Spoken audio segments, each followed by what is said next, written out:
Welcome back to the Timeless Tales Library, where the world outside fades and a new story begins. I'm Theodore, your host, and tonight I'll be sharing a soothing tale to ease your mind and guide you gently towards sleep. The Timeless Tales Library is made possible by listeners like you. If you found comfort here, please subscribe and help us continue creating these peaceful stories. As you settle in, comment below and let me know where you are in the world tonight, and share a place you dream of a story taking you to. Perhaps the dusty aisles of an old bookstore, the quiet corners of a coastal lighthouse, a snow-blanketed cabin, or a silent star-filled desert. Your ideas keep our little library glowing bright.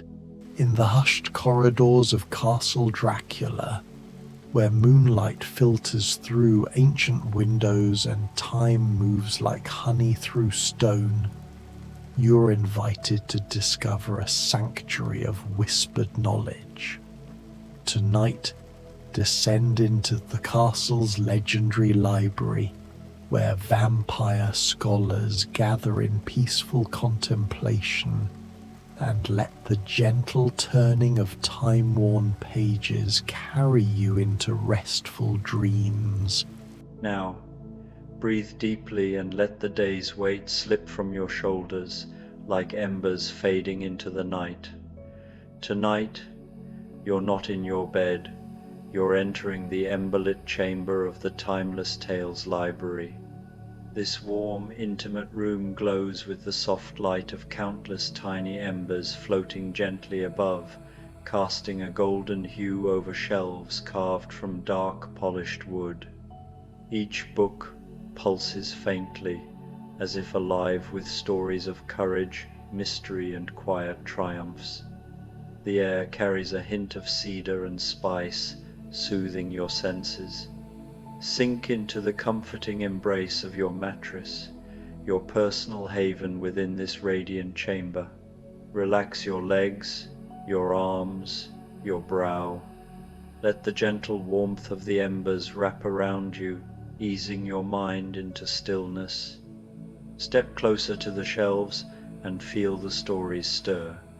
Let the tales of the emberlit chamber guide you into a tranquil, glowing journey towards sleep. Dracula's Midnight Library, forgotten vampire lore from lost centuries. The moon hangs low and luminous over the Carpathian Mountains tonight, casting silver across the valleys and peaks like a benediction. You find yourself walking a familiar path through the evening mist, your footsteps soft on the ancient cobblestones that wind toward Castle Dracula. There is no urgency in your movement, only the gentle pull of belonging, as if the castle itself has been expecting you, as it always does when the moon is full and the night is kind. The great doors stand open, not in warning but in welcome.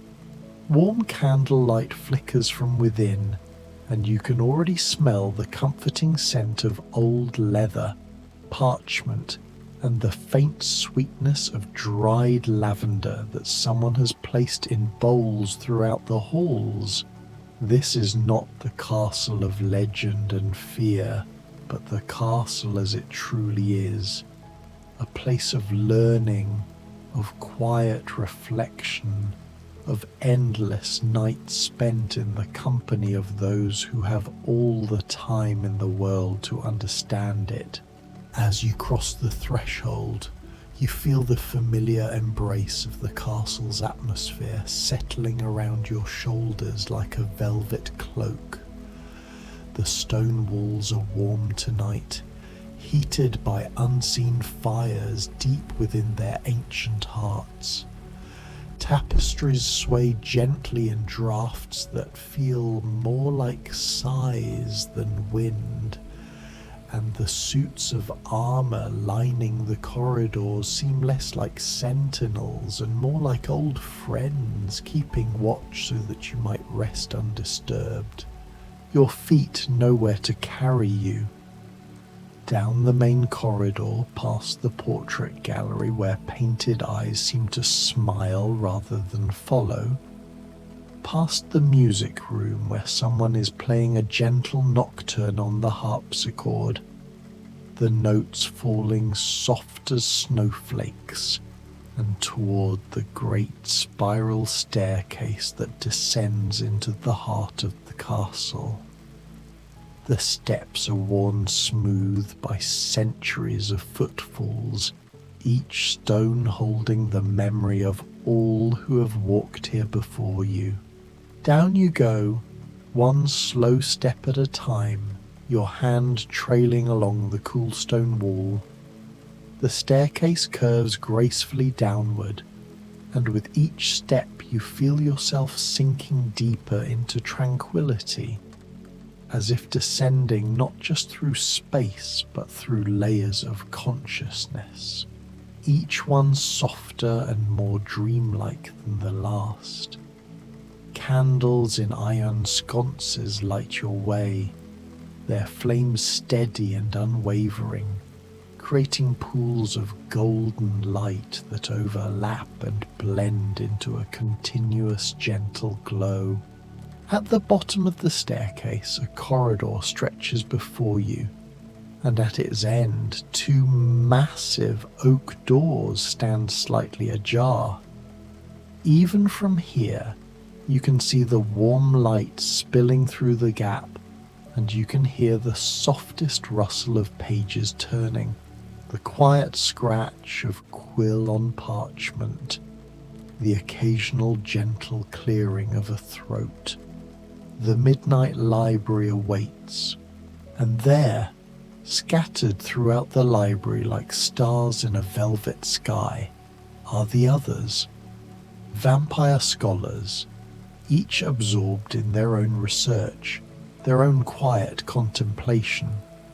They are dressed in the fashions of a dozen different centuries, some in medieval robes, others in Renaissance doublets, still others in Victorian frock coats or simple linen shirts that might have been worn 1,000 years ago. Time has little meaning here, and fashion even less.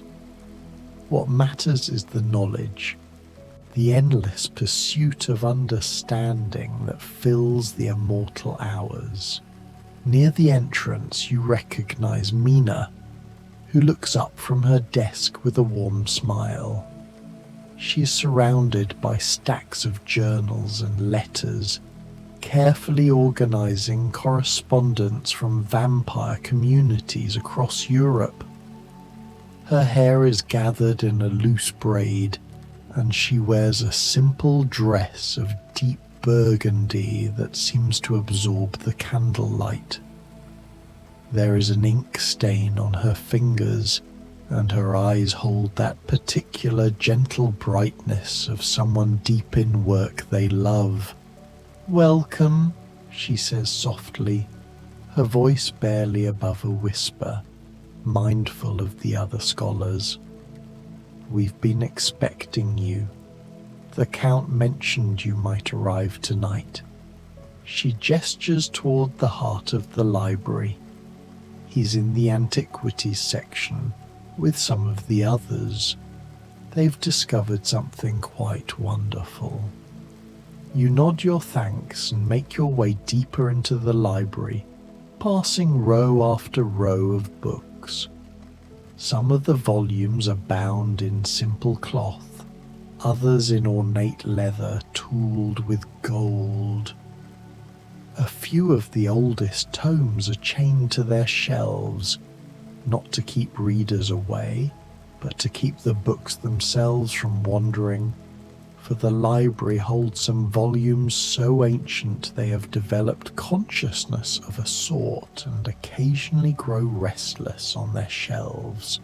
As you walk, you notice the details that make this space so uniquely peaceful. Soft carpets muffle your footsteps. Overstuffed chairs upholstered in worn velvet invite readers to curl up and lose themselves in study. Reading tables are scattered with not just books, but the small comforts of scholarship.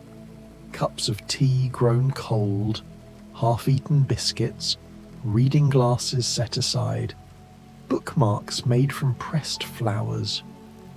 In one alcove, a fire burns in a small hearth, and two scholars sit in companionable silence on either side of it, each absorbed in their own reading but sharing the warmth. You find Count Dracula in the antiquities section, just as Mina said. He stands before a shelf of particularly ancient volumes, and around him are gathered several others. As you walk, you notice the details that make this space so uniquely peaceful. Soft carpets muffle your footsteps. Overstuffed chairs upholstered in worn velvet invite readers to curl up and lose themselves in study. Reading tables are scattered with not just books, but the small comforts of scholarship. Cups of tea grown cold, half-eaten biscuits, reading glasses set aside, bookmarks made from pressed flowers. In one alcove, a fire burns in a small hearth, and two scholars sit in companionable silence on either side of it, each absorbed in their own reading but sharing the warmth. You find Count Dracula in the antiquities section, just as Mina said. He stands before a shelf of particularly ancient volumes, and around him are gathered several others. Van Helsing, who despite being mortal has been granted the privilege of studying here. Renfield looking calmer and more centered than you've ever seen him, a leather journal tucked under his arm, and Lucy, radiant in a gown of pale blue, her fingers gently tracing the spine of a book as if reading its history through touch alone. The Count turns as you approach, and his face, that face so often painted with terror and menace in the tales told by those who do not know him, breaks into a genuine smile of pleasure. "Ah," he says, his accent wrapping around the words like honey. "You have arrived at precisely the right moment. Come and see what we have found." He gestures to the table beside him, where an enormous tome lies open. The book is clearly ancient beyond measure, its pages made not of paper, but of some form of treated hide, covered in text written in a script you cannot immediately identify. The letters seem to shimmer slightly in the candlelight, as if the ink itself contains some element of precious metal or crushed pearl. "This," Van Helsing says, his voice hushed with reverence, "is the Codex Noctis, the Night Book. We have been searching for it for nearly 3 centuries. It was believed lost in a fire in Constantinople in 1723, but it seems the book had other ideas about its own fate." "Books of great power often do," Lucy adds with a gentle laugh. "It was hiding. Can you imagine? Tucked away in a travelling trunk that has been moved from castle to castle over the years, completely unnoticed until Renfield happened to open it while cataloguing the storage chambers." Renfield ducks his head, pleased but modest. "It called to me in a way. I heard it humming. Well, not humming exactly, but singing, perhaps. The way old things sing when they wish to be remembered." You lean closer to look at the book, and even though you cannot read the text, you feel something emanate from the pages.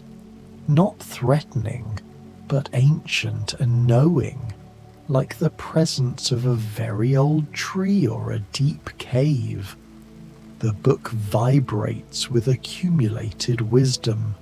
with secrets carefully preserved across the centuries.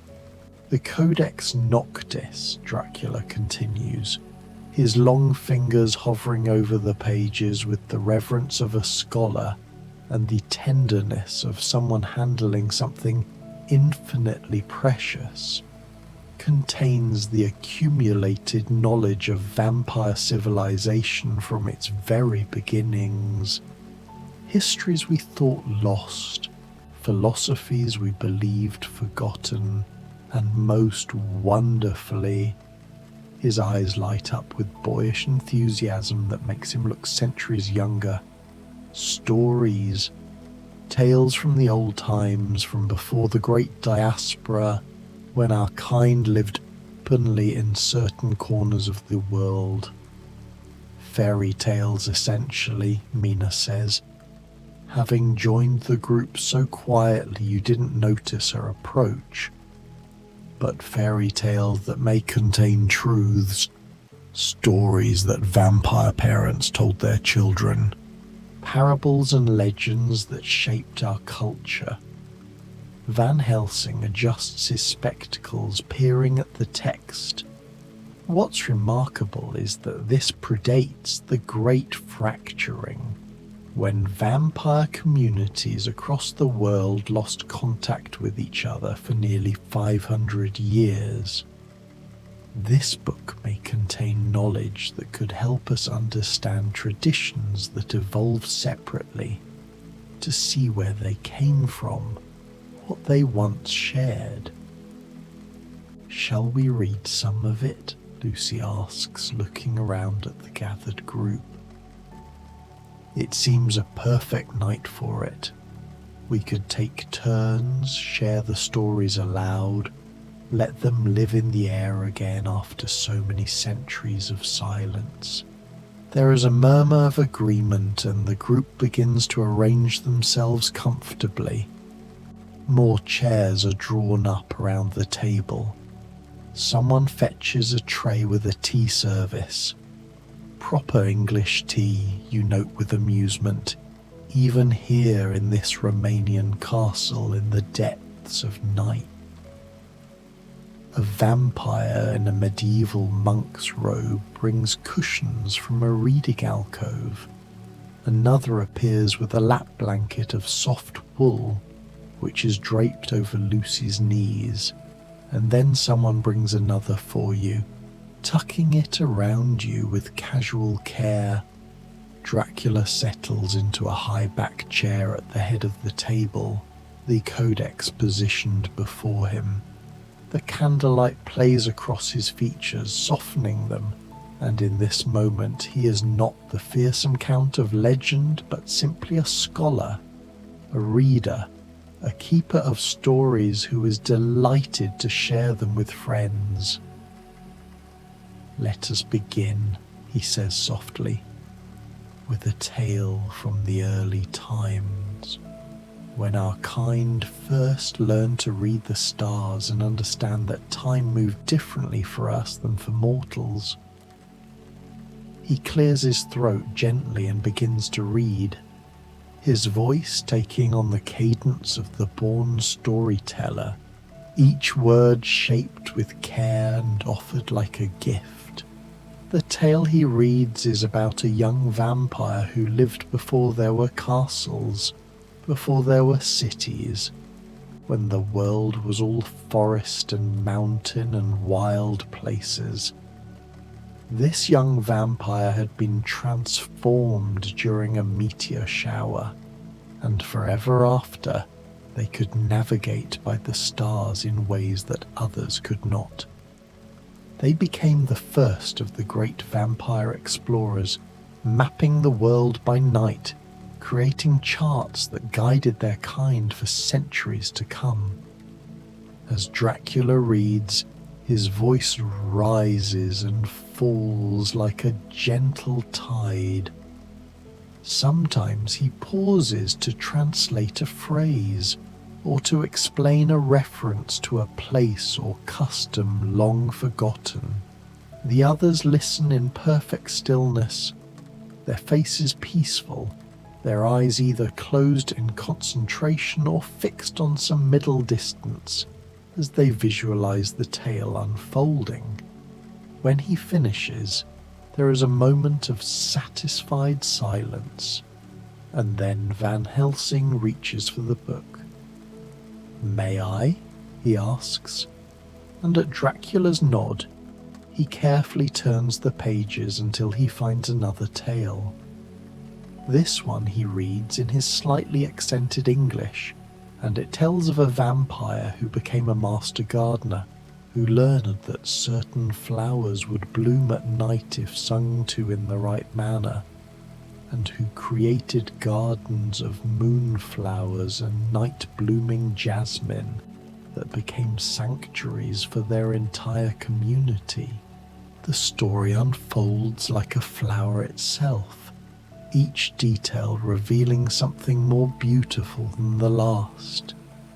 You feel yourself sinking deeper into your chair, the blanket warm around you, the tea cooling in its cup beside you, forgotten. The library around you seems to pulse gently with contentment, as if the very walls are listening, as if the thousands of books on their shelves are all leaning in, eager to hear these old tales spoken aloud again. Lucy takes the next turn, her voice clear and sweet as a bell. She reads a story about vampire children, the rare young ones who were transformed in childhood and remain forever in that state of wonder and curiosity. The tale follows a group of them who create an elaborate game that lasts for decades, a treasure hunt that spans countries, leaving clues for each other in tree hollows and cave walls and the margins of books. The story has no great conflict, only the joy of play, the pleasure of creating something beautiful and complex for its own sake. As she reads, you notice Renfield carefully taking notes in his journal, not of every word, but of phrases that seem to strike him particularly, ideas that spark something in his own understanding. His hand moves smoothly across the page, the scratch of his pen, another layer in the symphony of small sounds that fills the library. The rustle of pages, the pop and whisper of candle flames, the soft breathing of those who listen.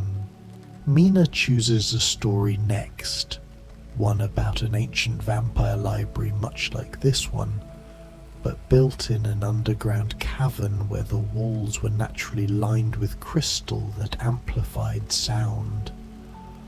In that library, books were not just read but sung, the words given melody so that they resonated through the crystal walls, and the entire cave became an instrument of learning. The story describes the harmonies created when multiple scholars would read simultaneously, their voices blending into something that was more than the sum of its parts. As she reads, you could almost swear you hear it, a faint harmonic hum beneath her words, as if the Midnight Library itself is remembering, is echoing across time and space to touch its long-ago sister sanctuary. The night deepens. More scholars drift over to join the circle, some sitting, others standing in the shadows, all listening. The pile of blankets grows as more are distributed. Someone has brought out small cakes and pots of honey. The tea is refreshed, but no one's attention wavers from the stories. Renfield reads next, his voice hesitant at first but growing stronger. His tale is about a vampire who learned to preserve memories in drops of amber, capturing moments of perfect beauty.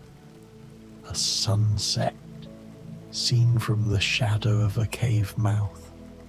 a child's laughter, the scent of rain on dust, and storing them so that others could experience them, could understand what had been beautiful in ages past. The stories continue, one flowing into another like movements in a long symphony. A tale of vampire musicians who invented an instrument that could only be heard by their kind, its notes pitched beyond mortal hearing. A story of an ancient vampire who befriended a family of owls and learned their hunting patterns, their silent flight, and taught these skills to younger vampires. A chronicle of the great library of Alexandria's secret night annex, where vampire scholars preserved texts that the dayworkers never knew existed. Between the stories, there are quiet discussions. Van Helsing and Dracula debate a point of history. Lucy and Mina compare the tale they've just heard to a similar legend from a different vampire culture. Renfield asks thoughtful questions that spark new insights. But these conversations never rise above a murmur, never disturb the deep peace that has settled over the gathering like a second blanket. You feel yourself drifting, not away, but deeper in. The boundary between waking and dreaming becomes gossamer thin. The library seems to expand around you, its shelves receding into an infinite distance, each book a world, each world a dream. The candlelight becomes starlight.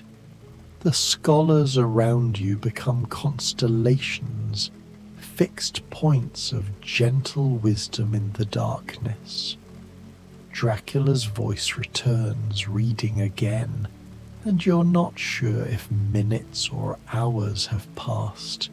The time here flows differently, measured not by the clock, but by the rhythm of the narrative. This tale is older than the others, originating from the very earliest, most fragile pages of the Codex. It tells of the first vampire to truly realize the profound possibility of existing peacefully among mortals. This ancestor understood that secrecy and coexistence were not mutually exclusive burdens, but rather the foundation of a deeper purpose, that their long lives could be spent not in necessary predation, but in quiet, profound protection. They chose to watch over communities across generations, becoming living memories of times, traditions, and wisdom that would otherwise be entirely forgotten by the swift current of human time. This realization transformed a curse into a sacred vigil. The story is fragmented in places, the ancient text damaged by time and the conditions of its hiding, but the gaps seem fitting somehow, like necessary spaces for listeners to fill with their own empathy, their own understanding, their own quiet dreams. Dracula's voice navigates these ruptures smoothly, neither rushing nor dwelling too long. Sometimes he pauses, offering possible interpretations of a lost phrase, and sometimes he simply lets the silence speak, trusting the weight of the story's emotion to bridge the lacunae. As he reads the final passage, a beautiful, stark meditation on time and longevity, the atmosphere in the room seems to concentrate. It describes a vampire who sat beneath a single olive tree for 100 consecutive years, watching the same tree grow from a small, vulnerable sapling to a vast, ancient grandfather, its trunk gnarled and powerful, Through this century-long observation, the vampire learned the profound patience and the slow essential wisdom of growing things. That the greatest strength comes not from speed, but from enduring deep roots. As this final image settles, you feel something profound shift in the very structure of the room. The codex seems to glow more brightly on the table, or perhaps it's merely your own eyes, growing pleasantly heavy with peace, transforming this simple candlelight into something far more radiant and significant. There are hundreds more stories, Dracula says softly, his voice dropping to a warm conversational tone as he gently closes the book, treating the ancient volume with infinite care. Thousands, perhaps, enough to fill many nights to come and to keep the scholars busy for centuries. But I think for tonight we have read enough. We have welcomed these old voices back into the world, given them breath and attention, and ensured they are not forgotten. They can rest now, and so too can we. There is a collective soft sigh, a gentle, satisfying stirring as the scholars begin to move. But no one rushes toward the exit. Some stand and stretch, their movements slow and satisfied, easing the tension of hours spent wrapped. Others remain seated, eyes closed, holding the stories close in their minds like newly acquired treasures. One of the newer scholars begins to extinguish the candles around the periphery of the library, but thoughtfully leaves those nearest the central gathering burning, so the light recedes gradually, slowly, like a gentle tide going out, pulling the darkness in only by degrees. Van Helsing steps forward and clasps Dracula's shoulder with genuine, easy affection, his usually stern face softened by deep contentment. "Thank you, old friend," he says, his voice low with sincerity. "These stories, they will fundamentally change how I understand everything. There is so much more to learn than what is written in the histories." "There is always more to learn," Dracula agrees, a faint knowing smile touching his lips. "That is the blessing of immortality, or even of a long, well-used life like yours, Abraham. Time enough to discover that every answer leads inexorably to new questions, and that each question is itself a kind of profound gift." Lucy and Mina are already deep in discussion about the garden story, planning to research what rare, forgotten flowers might still exist that trace back to the ancient vampire gardens, wondering if the particular songs used to wake them might have been preserved anywhere in regional folklore.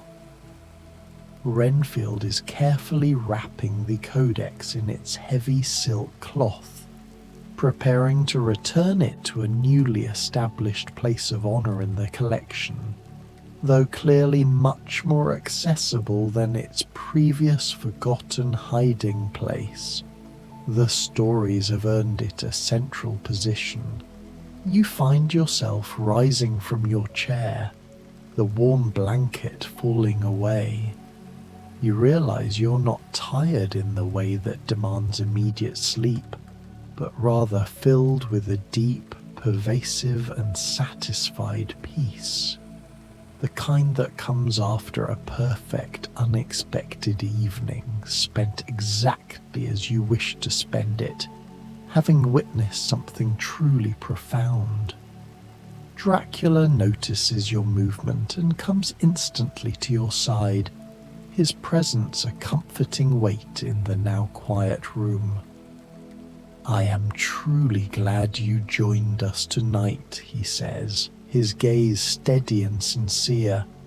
There is something magical about sharing stories aloud that makes them undeniably more real, more true. The Codex has been silent for so long, its power dormant. But now these tales are alive again, carried and preserved in the minds of all who heard them tonight. They will spread, will be shared with others, will become, piece by piece, part of the living memory of our people once more. He walks with you toward the massive arched library doors, the others calling soft, contented good nights as you pass. The library is settling rapidly into its overnight stillness, but it feels undeniably different now than when you arrived. The air feels warmer somehow, richer, as if the very molecules of the atmosphere have absorbed and retained the collective wisdom, the sadness, and the meaning of the tales, creating a new, palpable layer of memory and shared meaning within its walls. In the corridor beyond, the castle seems even more welcoming than before, shedding any hint of the imposing mystery it held earlier. The air is still, save for the gentle flicker of the candles burning steady in their sconces, casting elongated shadows that dance only slightly on the ancient stone walls. Somewhere distant, music is still playing, a different tune now, something older and more plaintive, perhaps played on a cello or a viola da gamba, its sound resonating softly through the castle's deep-set structure. It is beautiful, a melody of enduring melancholy and quiet joy. Your feet, without conscious instruction, carry you back toward the base of the spiral staircase, a helix of worn stone that has held the weight of centuries. You begin to climb, one slow, deliberate step at a time, rising through the levels of the castle like a bubble rising through water, an unhurried, graceful ascent toward stillness. As you climb, the castle seems to breathe its history into you, not with demanding clarity, but with gentle suggestion. Fragments of the stories you have encountered here drift through your mind, disconnected yet harmonious, like notes of music played on different instruments. The vampire who navigated by stars, reading celestial maps invisible to human eyes, finding paths through the eternal dark.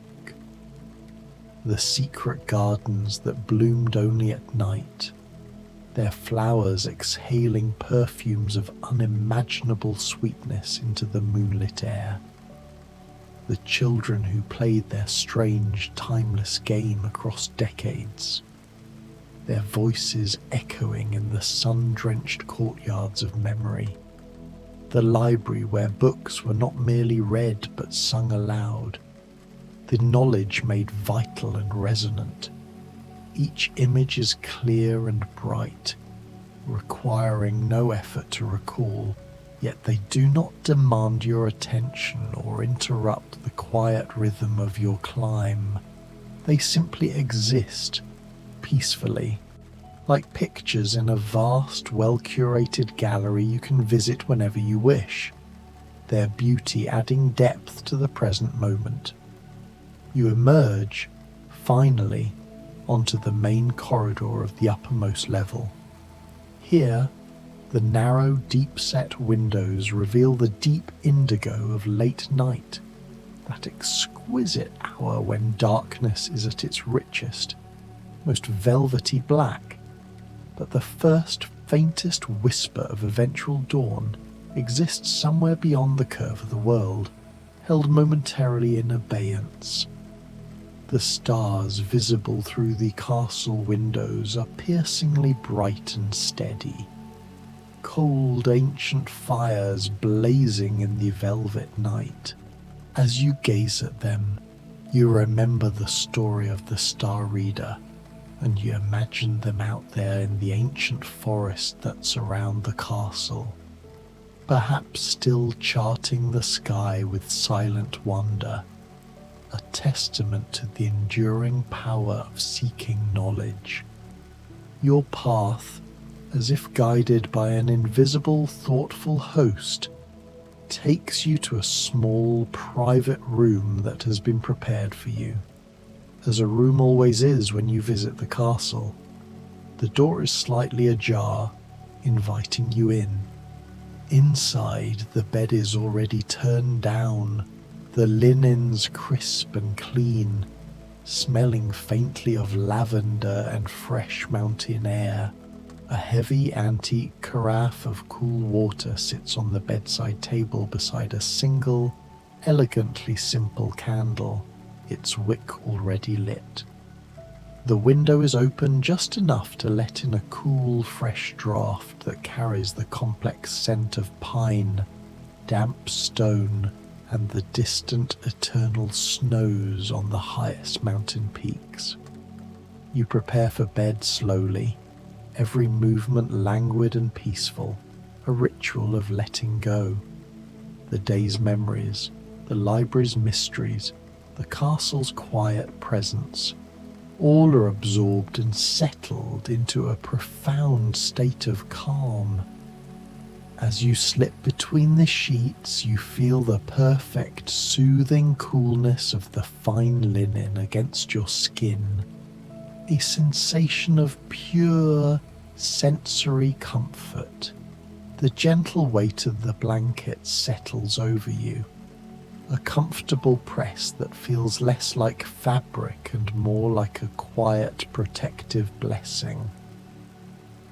The pillow cradles your head with exactly the right density and softness, and you realize that every element of this room, from the height of the mattress to the placement of the candle, has been arranged not just for generic comfort, but for rest of the deepest and most restorative kind, a rest earned by the sincere pursuit of wonder. Through the window you can see a perfect slice of the night sky, a moving, shifting tableau. The stars pulse with ancient, indifferent light, and you think again about the vampire explorer, navigating by their steady glow, finding their way through a world that was and remains unmapped in its deepest sense. You think about the tireless gardener singing to the night-blooming flowers, coaxing their brief, hidden beauty into existence. You think about the scholars in the midnight library far below, perhaps still there, reading on through the darkest hours, adding their own precious, hard-won understanding to the great accumulation of wisdom that the Codex represents. The castle breathes around you, a massive, comforting presence. Its stones, warmed by the long-gone sun of the day, radiate that gentle, residual heat through the night. You are safe here. You are welcome here. You are held in a vast, beautiful web of stories and friendship, of ancient knowledge and simple, enduring kindness, of mysteries that do not threaten or demand answers, but invite contemplation, and doors that do not close off the world but open into deeper wonder. Your eyes grow pleasantly heavy. The single candle, which has been burning so steadily, flickers once, twice, and then steadies again, its flame becoming a perfect, unwavering point of gold in the dark. Outside, an owl calls, its voice a clear, resonant sound carrying across the vast, silent valley. You imagine it might be a descendant of those very owls who were said to have befriended the ancient vampire, a part of the castle's living ecosystem, still flying these mountains, still hunting these deep forests, part of a continuity that stretches back beyond the reach of human memory. The stories you have heard and read settle into your consciousness like seeds planted in rich, dark soil. They will grow there, quietly, autonomously, sending down roots deep into your subconscious, reaching towards some internal light. Tomorrow or next week or next year, a moment will occur when you will remember one of them, and it will offer you something vital, comfort in a dark hour, a spark of inspiration, or simply the profound knowledge that the world is vastly older and stranger and more beautiful than can ever be fully known. Sleep comes not as a blanketing darkness or an escape, but as a gentle deepening of the profound peace you already feel. Your breathing slows and steadies, a quiet, rhythmic counterpoint to the distant music. Your body relaxes completely into the mattress, muscles melting away their tension. Your mind, still holding the gentle echoes of old tales and soft voices, begins to dream, and your dreams are instantly filled with libraries of starlight and gardens perpetually blooming in darkness, with music that only certain ears can hear, and with time stretching out in all directions like a vast glittering tapestry, and you are woven into it, a thread among countless threads, each one necessary, each one belonging exactly where it is. The castle keeps its quiet watch. The mountains stand their silent, massive guard. The stars wheel overhead in their ancient slow dance, and you rest deeply and completely, cradled in story and stone, in the place where all who seek knowledge and peace are welcome, where the night is not an ending but a profound beginning, and where sleep is not an escape from the world but a gentle descent into its deepest and most beautiful truths. The Midnight Library holds its treasures.